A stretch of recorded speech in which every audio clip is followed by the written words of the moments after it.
బాగున్నారండి.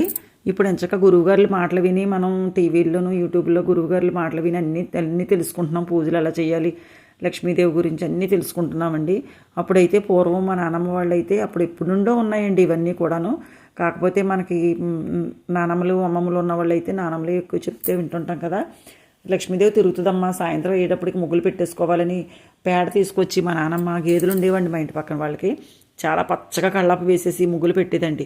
మగోడు ముగ్గు దాటి బయటకు వెళ్ళాలి, ముగ్గు లేకుండా మగోడు ఇంటి యజమాని బయటకు వెళ్ళకూడదు, అలాంటి మాటలన్నీ చెప్పేది మాట మా అమ్మకి.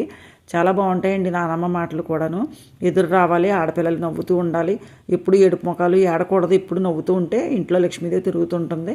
ఆడపిల్ల అలా కాళ్ళకి పట్టీలు పెట్టుకోవాలి, చేతులకు గాజులు వేసుకోవాలి, బొట్టు పెట్టుకోవాలి, అలాగన్నీ కూడా నానమ్మ చాలా ఎక్కువగా మాటలు చిన్నప్పుడు చెప్తుంటారు కదండి. మీలో కూడా అంతేనా? ఈ వీడియో మీకు నచ్చినట్లయితే లైక్ చేయండి, షేర్ చేయండి, సబ్స్క్రైబ్ చేయండి.